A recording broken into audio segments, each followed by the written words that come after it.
Hello friends, നിങ്ങൾ ഗ്രാമസ്നേഹി news report എന്ന എൻ്റെ യൂട്യൂബ് ചാനലിന് നൽകുന്ന സപ്പോർട്ടും സ്നേഹവും ഞാൻ കൂടുതൽ ഉത്തരവാദിത്തത്തിലേക്ക് കടന്നുകൊണ്ടുള്ള വിഷയങ്ങൾ കൈകാര്യം ചെയ്യാൻ തയ്യാറാവുകയാണ്. ഈ സെക്ഷൻ നമ്മൾ നിങ്ങളുടെ മുന്നിൽ അവതരിപ്പിക്കുന്നത് സംവരണവും ജനാധിപത്യവും എന്ന ഒരു വിഷയമാണ്. ഇതിന് വീഡിയോ കണ്ട് ഇഷ്ടപ്പെട്ട് നിങ്ങളുടെ വിലയേറിയ നിർദ്ദേശങ്ങളും കമൻറ്റുകളും പ്രതീക്ഷിക്കുന്നു. സംവരണവും ജനാധിപത്യവും. ആംഗ്ലോ ഇന്ത്യൻ ജനതയ്ക്ക് ലോകസഭയിൽ സംവരണം ഉറപ്പാക്കിയിട്ടുണ്ട്. നിയമസഭയിലും സംവരണമുണ്ട്. വിദ്യാഭ്യാസ രംഗത്തും സംവരണം ഭരണഘടനാപരമാണ്. ഈ ജനവിഭാഗം കേരളത്തിൽ 5493 1971 സെൻസസ് പ്രകാരം നിലവിൽ 5493 പേർ മാത്രമാണുള്ളത്. ഇവരുടെ പിന്നോക്കാവസ്ഥ എന്തായാലും അവർക്ക് സംവരണം നൽകുന്നതിൽ ആരും വിയോജിപ്പ് പറഞ്ഞിട്ടില്ല. ന്യൂനപക്ഷങ്ങൾക്കും സംവരണമുണ്ട്, അംഗപരിമിതർക്ക് സംവരണമുണ്ട്, വനിതകൾക്കും ഇതിനെ അനുവദിച്ചിട്ടുണ്ട്. ഒരു ജനാധിപത്യ വ്യവസ്ഥയിൽ ബഹുസ്വരമായ ഒരു സമൂഹത്തിൽ ഇത്തരം പരിഗണനകൾ അത്യാവശ്യമാണ്. എന്നാൽ ഇതിനെയൊന്നും ചോദ്യം ചെയ്യാത്തവർ പട്ടികജാതി പട്ടികവർഗ പിന്നോക്ക സംവരണത്തെ മാത്രം കടന്നാക്രമിക്കുന്നത് എന്തുകൊണ്ടാണ്? ജനാധിപത്യത്തിൻ്റെ പ്രാചീന രൂപം ആഥൻസിലായിരുന്നു. പക്ഷെ അവിടെയും അടിമകൾക്ക് സഭയിൽ പ്രാതിനിധ്യമുണ്ടായിരുന്നില്ല. ഏതാണ്ട് അത്ര അവസ്ഥയിലായിരുന്നു ഇന്ത്യയിലും. അത് ജാതിയുടെ പേരിലായിരുന്നു എന്ന് മാത്രം. ജനാധിപത്യത്തിൽ ജനങ്ങൾ തുല്യരല്ല, പക്ഷേ തുല്യ മൂല്യമുള്ളവരാണ്. ജനങ്ങൾക്ക് അവസര സമത്വവും നീതിയും ലഭ്യമാകണം. അത് ലഭിക്കാത്തവരെ ആ അവസ്ഥയിലേക്ക് എത്തിക്കാനാണ് സംവരണം. ധനാധിപത്യം ജനാധിപത്യത്തിൽ പ്രത്യേക വോട്ടവകാശത്തിനു വേണ്ടിയുള്ള അംബേദ്കറുടെ സമരത്തെ അട്ടിമറിച്ചത് ജനാധിപത്യ ഇന്ത്യയിൽ അവർക്ക് പങ്കാളിത്തമുണ്ടാകുമെന്ന ധാരണയിലാണ്. ചരിത്രത്തിൻ്റെ അനുഭവങ്ങളിൽ നിന്നാണ് അംബേദ്കർ ദളിതരുടെ ഭരണ പങ്കാളിത്തത്തിന് പോരാടിയത്. അസ്പൃശ്യത ജാതി വ്യവസ്ഥയുടെ പ്രത്യേകതയാണ്. ജാതി വ്യവസ്ഥ വർണ്ണാശ്രമ ധർമ്മങ്ങളുടെ ഉൽപ്പന്നമാണ്. അതാകട്ടെ ബ്രാഹ്മണ സൃഷ്ടിയും. അതിൻ്റെ ലക്ഷ്യമാകട്ടെ രാഷ്ട്രീയ അധികാരവും. അതുകൊണ്ട് ജാതി വ്യവസ്ഥയും ജനാധിപത്യവും ഒന്നിച്ചു പോകില്ല. കാരണം ജാതി തുല്യതയ്ക്കെതിരാണ്. ബ്രാഹ്മണിസം സ്വാതന്ത്ര്യത്തിൻ്റെയും സമത്വത്തിൻ്റെയും സാഹോദര്യത്തിൻ്റെയും നിഷേധമാണെന്ന് തുറന്നടിച്ചത് ബാബാ സാഹേബ് അംബേദ്കറാണ്. സാമൂഹ്യമായി വേർതിരിക്കപ്പെട്ടവർ രാഷ്ട്രീയമായും വേർതിരിക്കപ്പെടണമെന്നതിൽ ഉറച്ചു നിന്നു അദ്ദേഹം.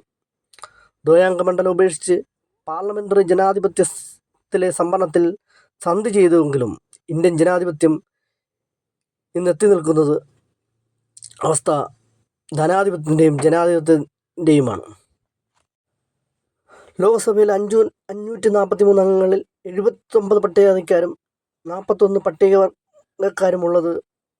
ശേഷിച്ച 323 അംഗങ്ങളിൽ ബഹുഭൂരിപക്ഷവും കോടീശ്വരന്മാരാണ്. പൊതുമണ്ഡലങ്ങളിൽ യാതൊരു സവർണീയനും സ്വപ്നം കാണാൻ പോലും കഴിയില്ല. ഇന്ത്യയുടെ സാമ്പത്തിക മേഖലയെ നിയന്ത്രിക്കുന്നത് 100 കുടുംബങ്ങളാണ്.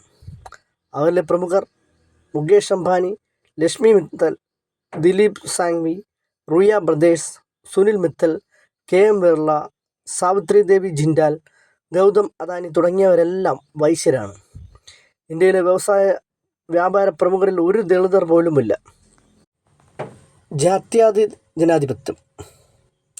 ഇന്ത്യൻ പ്രസിഡന്റ്, പ്രധാനമന്ത്രി, ക്യാബിനറ്റ് മന്ത്രിമാർ, സൈന്യാധിപർ, അംബാസഡർമാർ, ഉന്നത ഉദ്യോഗസ്ഥർ തുടങ്ങിയവരെല്ലാം തന്നെ സവർണർ. പ്രത്യേകിച്ച് ബ്രാഹ്മണ കുത്തകയാണ്. KR നാരായണനും രാംനാഥ് കോവിന്ദും ഒക്കെ ഒറ്റപ്പെട്ട സംഭവങ്ങൾ മാത്രമാണ്.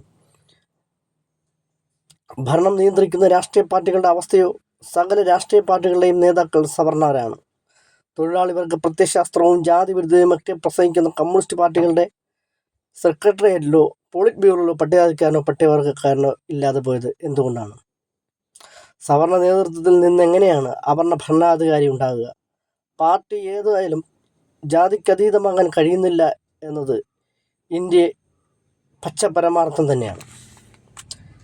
ഇന്ത്യൻ കമ്മ്യൂണിസ്റ്റ് പാർട്ടിയുടെ ആരംഭത്തിൽ 1925 SA Dange, Bombay textiles workers union, സ്ഥാപിച്ചത് അംബേദ്കറുടെ സഹായത്തോടെയാണ്. 7000 അംഗങ്ങളുണ്ടായിരുന്ന യൂണിയൻ്റെ നേതൃത്വത്തിൽ തുല്യതയും തുല്യസ്ഥാനവും നൽകണമെന്ന് അംബേദ്കർ നിർദ്ദേശിച്ചെങ്കിലും ഡാംഗെ എന്ന ബ്രാഹ്മണൻ സമ്മതിച്ചില്ല. ഇത് ആ മില്ലുകളൊക്കെ അടയ്ക്കപ്പെട്ടുവെന്ന് മാത്രമല്ല, കമ്മ്യൂണിസ്റ്റ് പാർട്ടിയെയും അതിജീവിച്ച ശിവസേനയുടെ സർവാധിപത്യത്തിൽ ഈ തൊഴിലാളികൾ. ഇന്ത്യൻ തൊഴിലാളി വർഗത്തിൻ്റെ 2 ശത്രുക്കൾ മുതലാളിത്തവും ബ്രാഹ്മണത്വവുമാണെന്ന്, ജാതിവിശ്വാസ ഉന്നത താഴ്ന്ന വ്യത്യാസങ്ങളില്ലെന്ന്, വെറുതെ തൊഴിലാളികളെ വിശ്വസിക്കുമെന്നും കരുതുന്നില്ലെന്നും അംബേദ്കർ പ്രസ്താവിച്ചത് വെറുതെയല്ല. ഇടതുപക്ഷ ട്രേഡ് യൂണിയനുകൾ ശോഷിക്കുന്നതും BMS പോലുള്ള ഫാസിസ്റ്റ് ട്രേഡ് യൂണിയനുകൾ 1-ാം സ്ഥാനത്തേക്ക് എത്തിയതും എന്തുകൊണ്ടാണെന്ന് അവർ ചിന്തിക്കേണ്ടതുണ്ട്. അതേസമയം ഉനയിലും കൊറാഗോയിലും ഒഡേഷയിലുമടക്കം ഉയർന്നു വന്ന ദളിത് മുന്നേറ്റങ്ങൾ ജനാധിപത്യത്തിലെ സവർണാധിപത്യത്തിന് ഭീഷണിയായിട്ടുണ്ട്. ജിഗ്നേഷ് മേവാനി, ചന്ദ്രശേഖർ ആസാദ്, രാവൺ, വിനയ് രത്തൻ സിംഗ്, അശോക് ഭാരതി, പ്രദീപ് നർവാൾ തുടങ്ങിയ ദേശീയതലത്തിൽ ഉയർന്നു വരുന്ന ദളിത് നേതൃത്വം ശ്രദ്ധേയമാണ്. തെരഞ്ഞെടുപ്പിലെ ജാതി, മലയാളി മെമ്മോറിയൽ, ഈഴവ മെമ്മോറിയൽ തുടങ്ങിയവ എന്തിനായിരുന്നു? അന്ന് നായന്മാരും ക്രിസ്ത്യാനികളും ഈഴവന്മാരുമൊക്കെ പരദേശി ബ്രാഹ്മണർക്കും മറ്റും എതിരെ സമരം നടത്തിയത് സാമ്പത്തിക അടിസ്ഥാനത്തിൽ നിന്നുകൊണ്ടായിരുന്നു. ജാതിയുടെ അടിസ്ഥാനത്തിൽ തന്നെ സിവിൽ സർവീസിൽ പ്രാതിനിധ്യം വേണമെന്ന് ആ വാദം തെറ്റായിപ്പോയെന്ന് സാമ്പത്തിക സംവരണവാദികൾ ഇപ്പോൾ കരുതുന്നുണ്ടോ? കേരളത്തിലെ നായർ, ക്രൈസ്തവ, മുസ്ലിം ജനതയുടെ ചരിത്രം തന്നെ സാക്ഷ്യമാണ്. 1935 മുമ്പത്തെ ദാരിദ്ര്യാവസ്ഥയിലാണോ അവരിപ്പോൾ? ഭരണഘടനാപരമായ ന്യൂനപക്ഷ മത സംവരണ അവകാശങ്ങൾ കൊണ്ട് തന്നെയാണ് അവർ സമാന്തര ഗവൺമെൻറ്റുകളായി അധീശവർഗമായി മാറിയത്. വിദ്യാഭ്യാസ മേഖലകളും ഭൂമിക്ക് മേലുള്ള അവകാശവും സ്ഥാപിച്ചെടുത്ത് നവ ഫ്യൂഡൽ മാടമ്പകളായി അവർ മാറിയതും ജാതിമത കാർഡ് ഉപയോഗിച്ചാണ്. തങ്ങൾ അനുഭവിക്കുന്ന ഭരണഘടനാ അവകാശങ്ങൾ ദളിത് പിന്നോക്ക ജനങ്ങൾക്കും ബാധകമാണെന്ന് തോന്നാത്തത് എന്തിൻ്റെ അസുഖമാണെന്ന് വ്യക്തമാണ്. നായന്മാർക്ക് 900 ക്രൈസ്തവ ഇസ്ലാം സഭകൾക്ക് 100,000 പള്ളിക്കൂടങ്ങൾ പെരുകിയിട്ടും പുലയനും പറയനും വേട്ടുവനും ഉള്ളാടനുമൊന്നും ഒരു നഴ്സറി സ്കൂൾ പോലും ഇല്ലാതെ പോയത് അവരുടെ കുറ്റം കൊണ്ടാണോ? അവർക്കായുള്ള സർക്കാർ സ്ഥാപനങ്ങൾ ലാഭകരമല്ലാതെ അടച്ചുപൂട്ടാൻ പോകുന്നതിൻ്റെ കുഴപ്പവും അവരുടേതാണോ? ജാതി ഒന്നിനും മാനദണ്ഡമാകരുത് എന്നത് നിശ്ചയമായും പുരോഗമനം തന്നെയാണ്. പക്ഷേ പ്രസംഗത്തിലെ പുരോഗമിത്വം പ്രവൃത്തിയിലുണ്ടായെന്നത് ഏത് മണ്ഡലത്തിലും പരിശോധിച്ചാൽ അറിയാം.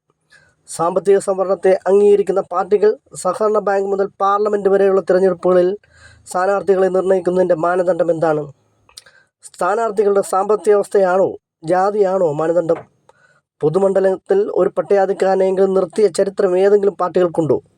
അംബേദ്കറുടെ പ്രത്യേക മണ്ഡലത്തെ എതിർത്തവർ എന്തുകൊണ്ടാണ് മേൽജാതിക്കാരെ മാത്രം തിരഞ്ഞെടുപ്പിൽ മത്സരിപ്പിക്കുന്നത്?